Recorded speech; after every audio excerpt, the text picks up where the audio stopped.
जूनागढ़ में नरसी और नागरवाड़ में मंगलगान प्रभाती का, प्रभाती बोलते हैं इसे, और उसका असर। प्रसंग यूँ है कि नागरवाड़ यानी वहाँ सब नागर जाति के ब्राह्मणों का समाज रहता था। ब्राह्मण को शास्त्र ने धरती का भूदेव कहा है, तभी तो ब्राह्मण पूजे जाते हैं। ये भूदेव का अहंकार एक ब्राह्मण में कितना भारी होता है। अपने सामने किसी को कुछ नहीं समझता, भले खुद फटीचर हो, शराबी हो। यहाँ तो पूरी की पूरी बस्ती ब्राह्मणों की थी। जरा सोचिए, वहाँ कितने भयंकर अहंकारी लोग होंगे। हम किसी से कम नहीं। ऐसी बस्ती में एक अहंकारी वैष्णव भक्त गोपी भाव स्वरूप नरसी अपनी भक्ति की परीक्षा देने प्रभु की आज्ञा से पहुंच गया। अब देखो क्या होता है। प्रथम दिन जूनागढ़ के नागरवाड़ में पुरुषोत्तम काका के खाली मकान में नरसी किराएदार बन के पत्नी माणिक को लेके आ गए। प्रथम दिन प्रातःकाल आगे के कमरे में द्वारिकानाथ की मूर्ति स्थापित की। लोग कोने में, घर के कमरे में एक अलमारी में भगवान की मूर्ति रखते हैं, लेकिन ना, घर के आगे के कमरे में जैसे हम लोग सोफा कुर्सी आदि पे बैठते हैं, इसी तरह भगवान का भी स्थान सबके मध्य में होना चाहिए।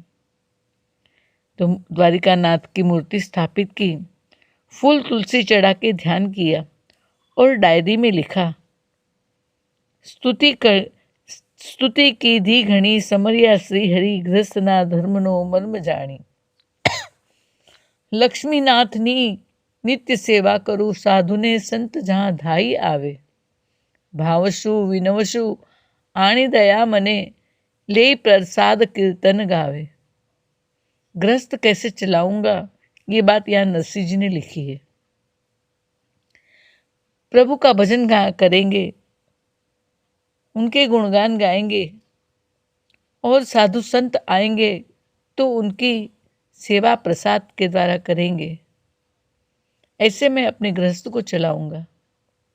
एक दिन पुरुषोत्तम काका के पुत्र नरोत्तम संग नगर घूम के गिरनार उसकी तलहटी में दामोदर कुंड, दामोदर मंदिर आदि देख के आनंद हुआ। जूनागढ़ में गिरनार पर्वत है, हजारों सीढ़ियाँ हैं।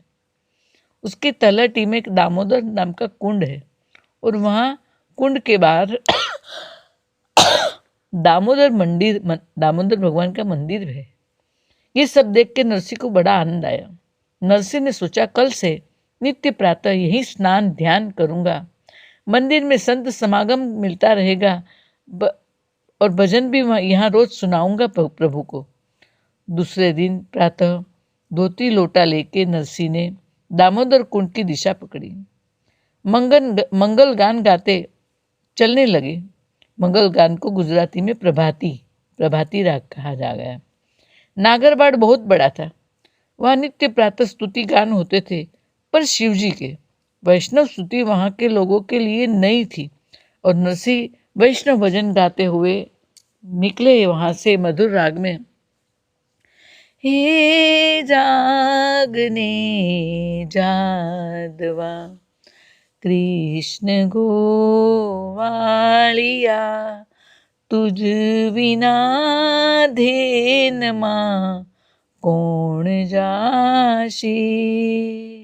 हे जागने जादवा, इसका मतलब है जागने जादवा, यानी जाग यानी उठो, या जादवा यानी यादव पति कृष्ण गोवालिया, तेरे बिना धेन माँ कौन जाशे। धेन यानी गौ चराने के लिए कौन जाएगा।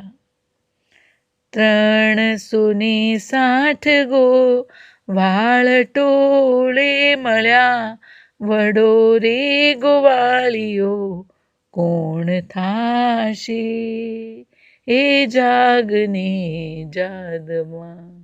360 ग्वाले इकट्ठे हुए हैं गौ चराने के लिए। उसमें सबसे बड़ा ग्वाला कौन बनेगा। हे जागो, हे जदुपति जागो। इस प्रकार इस भजन के भाव है। इतनी, और ऊपर से नरसिंह मेहता का कंठ भी बहुत मधुर था।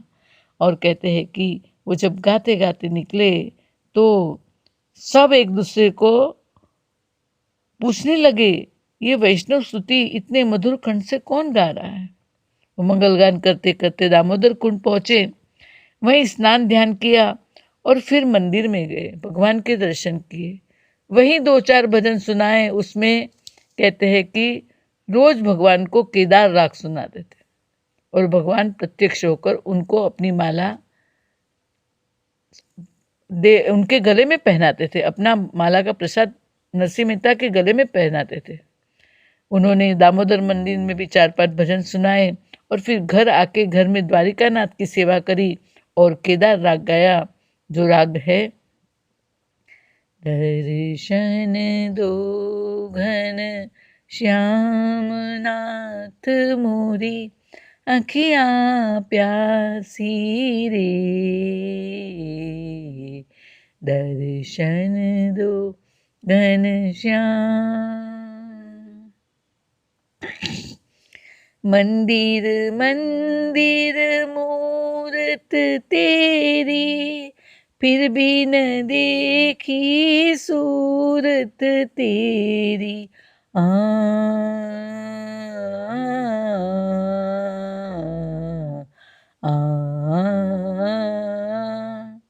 मंदिर मंदिर मूरत तेरी, फिर भी न देखी सूरत तेरी। युग बीते ना आई मिलन की, पूरन मासी रे, दर्शन दो घन श्याम। द्वार दया का जब तू खोले, पंचम सुर में गूंगा बोले।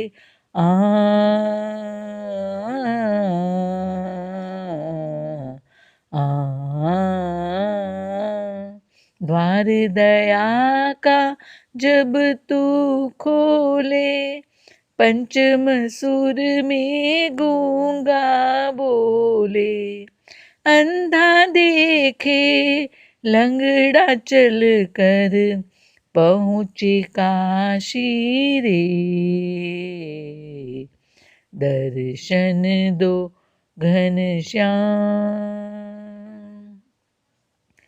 पानी पीकर प्यास बुझाओ, नैनन को कैसे समझाओ। आँख मिचोली छोड़ो अब तो, ब्रज की वासी रे, दर्शन दो घन श्याम नाथ मोरी अखियाँ प्यासी रे, दर्शन दो घन श्याम। यहाँ नागरवाड़ में सब एक दूसरे से पूछने लगे, ये वैष्णव स्तुति इतने मधुर कंठ से कौन गा रहा था। कुछ कट्टर शैवपंथी नागर ने खोज शुरू की। पता चला कि ये सरकारी मुंसफ जो है, उनके बड़े भाई पुरुषोत्तम काका किसी को द्वारिका से पकड़ के लाए हैं और अपना घर किराए पे दिया है। काका भी तो वैष्णव धर्म पालन करते हैं, ऐसे तो नागरवाड़ में वैष्णव बढ़ते जाएंगे। शिवपंथी के मुख बिगड़ने लगे। दूसरा दिन पुनः वही नरसी का नित्यक्रम हो गया। सुबह सुबह मंगलगान करते फिर निकले हैं और कहते हैं कि एक तरफ शिव स्तुति चल रही है और दूसरी तरफ नरसिंह मेहता भगवान कृष्ण का काली नाग दमन का भजन गाते हुए जा रहे हैं। जाल कमल छांडी जाने बाळा, स्वामी अमारो जागशे, जागशे तने मार से, मने बाळ हत्या लागसे रे, जल कमल छांडी जाने बाळा। इसका मतलब होता है जड़ कमर छांडी जाने बाड़ा, जड़ से तू बाहर आ जा। स्वामी हमारा जाग जाएगा और जागेगा तो तुझे मारेगा और हमें बाल हत्या लगेगी। नागिनी नागिन भगवान कृष्ण को समझा रही है। भगवान कूदे हुए जल में नाग को मारने के लिए। तो ये प्रसंग उठा के नरसिंह मेहता ने अति सुंदरता से ये भजन ग्रंथित किया है। वो कहते हैं कि ये भजन गाते गाते निकले और ये भजन भी सबने सुना और कहते हैं कि लोकमानस में नरसिंह का कुछ आकर्षण भी हो गया। कुछ लोगों को नरसिंह का कंठ इतना मधुर लगता था, इतनी रोज सुबह सुबह अपने अपनी शैया पे पड़े पड़े आंख खोल के राह देखते थे कि कब नरसिंह निकले और मधुर कंठ से गाए। पर जो कट्टर थे वे और व्याकुल हो गए। उन्होंने देखा नरसिंह के घर साधुओं की, भक्तों की भीड़ बढ़ने लगी, क्योंकि नरसिंह मेहता शाम के समय सत्संग करते थे 2-2.5 घंटे। लोग नरसिंह को भगवान का दूत समझने लगे और नरसिंह को पूजने लगे। पुरुषोत्तम काका का छोटा भाई मुनसफ पुलिस थाने में सूबेदार था। मुनसफ ने अपने बड़े भाई पुरुषोत्तम काका को शिकायत की। बोला, आपने तो अपने जैसा वैष्णव लाके नागरवाड़ की हवा खराब कर दी। हमने उसके सारे भजन देखे हैं। उसमें वो लिखता है कि शंकर भगवान ने उसे अभय पद दिया, श्री कृष्ण ने उसे वर दिए, रास लीला देखी और मैं सखी बन गया, मैंने मेरा पुरुषार्थन छोड़ दिया।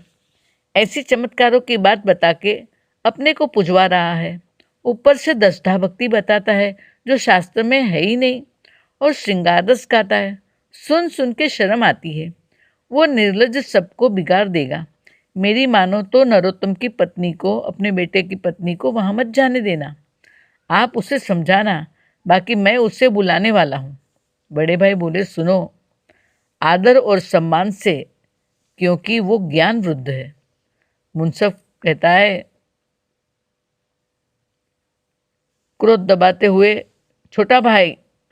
मुनसफ छोटा भाई क्रोध दबाते हुए वहाँ से निकल गया। नागरवाड़ के प्रमुख आगेवान मुनसफ को शिकायत करने आए। मुनसफ कहते हैं, आओ आओ, कोई काम या ऐसे ही आए हैं?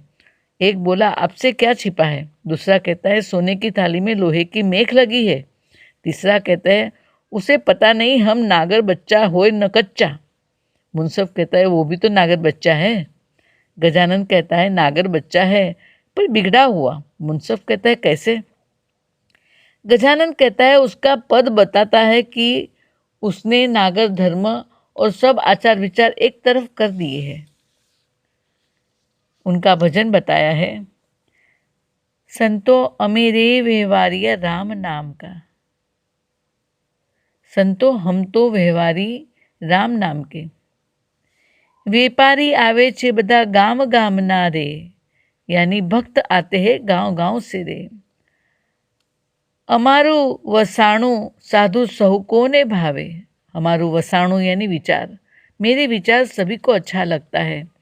18 वर्ण जेने व्यवहार ने आवे, यानी सभी जाति के लोग उस सुनने को आते हैं।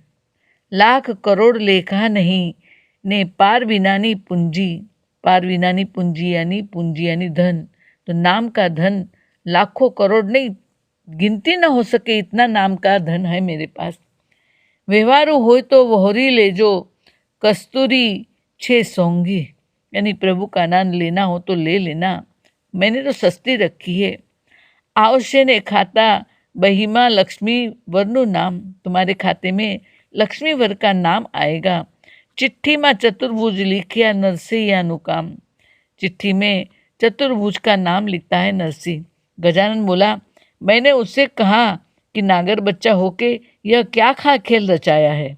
नरसिंह बोला, वरण ना धर्म ना कर्म करवा टळ्या, मरम जाण्यो त्यारे भरम भाग्यो। राधिका कृष्णनु भजन आनंदनु, तेथी कोई बीजो ते धर्म आधो। यानी मैंने ये छाप तिलक सब छोड़ दिया कि मैं इस संप्रदाय का, मैं उस संप्रदाय का।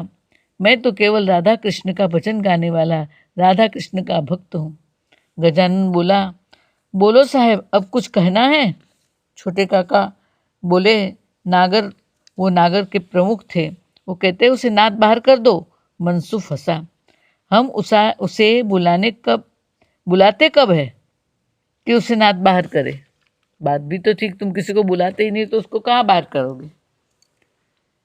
वो एक एक तरह से तो वो नाद के बाहर ही कहा जाएगा जब हम लोग नहीं बुलाते। एक बोला, तो उसे नागरवाड़ से बाहर निकाल दो, कहो अपने बड़े भाई पुरुषोत्तम काका को। मुंसफ कहता है, मैं नहीं कह सकता, आप कहो। गजानन कहते हैं, मोटा भाई खुद वैष्णव बन बैठे हैं, वो क्या कहेंगे? तड़ाजा से उठा के वे ही तो यहाँ लाए हैं उसे। दूसरा कहते हैं, उस वक्त तो उन्हें पता न होगा कि ये ऐसी भवाई यहाँ रचेगा। चारों चंडाल चौकड़ी मोटा भाई के घर गए। मोटा भाई समझ गए। एक बोला, साहेब पूरी नागरी नात परेशान है। मोटा भाई कहते हैं, क्यों? मैं तो परेशान नहीं। सबने पुनः कहा, अपनी शिकायतों की झड़ी बरसाई, वही की वही जो बातें पहले हुई वही बात यहाँ आके करी। मोटा काका कहते हैं, आप मुझसे क्या चाहते हैं? चारों बोले, हम ऐसा कैसे कह दे कि आप अपना घर खाली करवा दो। मोटा भाई बोले, आपको पता नहीं, मैंने ज़बरदस्ती उनको यहाँ रहने के लिए बुलाया है। उनके महात्म्य की आपको पता नहीं, पर मैं जानता हूँ। सच में उसे साक्षात्कार हुआ है। सरस्वती उन पर प्रसन्न है। एक बोला, सरस्वती उल्टी मार्ग चल रही है। मोटा काका कहते हैं, वो उल्टा है पर आपके लिए। जब तक आप संप्रदाय में बंधे रहोगे तब तक उसका हर काम आपको उल्टा ही लगेगा। गजानन कहते हैं, आपको इसके लक्षण आदर पात्र लगते हैं। मोटा काका कहते हैं, आदर पात्र न होता तो साधु संत और 18 वर्ण उसके पास आती क्या? क्या नागरों में ही बुद्धि है? दूसरे मूर्ख है? उसे सामान्य दृष्टि से मत देखो। मैं 2 पंक्ति बताऊं, उससे उसके ज्ञान का पता आपको चल जाएगा। सब कहते, क्या 2 पंक्ति? बाबा ने और पुरुषोत्तम काका ने तुरंत ही वही शेर वाली पंक्ति सुनाई। जब नरोत्तम ने कहा था कि आपको शेर से डर लगता है, तो उन्होंने यही गाया था कि सारे संसार में, सारे ब्रह्मांड में, अनंत ब्रह्मांड में एक भगवान ही सभी रूप में है। शेर भी तो कृष्ण ही है। अखिल ब्रह्मांड मां एक तू श्री हरि, जुजवे रूपे अनंत भासे। वेद तो एम वदे, श्रुति स्मृति शाख दे, कनक कुंडल विषय भेद नोए। घाट घड़िया पछी नाम रूप जुजवा, अंत तो हेमनु हेम होए। हेम यानी सोना। सोने के कनक बनाओ, कुंडल बनाओ, महार बनाओ, नाम रूप आकार दो, तब उसके नाम रूप आकार बदल जाते हैं, लेकिन अंत में तो वो सोना ही है। इसी प्रकार संसार में अनंत जीव है, सबके नाम रूप कार्य अलग है, लेकिन अंत में तो सब कृष्ण ही है। इस प्रकार का ये उसका भजन है। सोचो कि वो कितना ज्ञानी है। साहब कहते हैं, बोले, नमस्कार करते, आओ जो सब चारों नमस्कार करके उनको चले गए मूछ फुला के। वो तो चिकने घड़े पर पानी जैसे थे। अपने अपने घर जाते चारों ने निश्चय किया कि शाम को मुंसफ से मिलना होगा। वो तो हमारी तरफ है, वो उपाय दिखाएगा, वरना अंत में राम मांडलिक यानी राजा मांडलिक जो है, उन्हीं को हम जाके शिकायत करेंगे। बोलिए वृंदावन विहारी लाल की जय।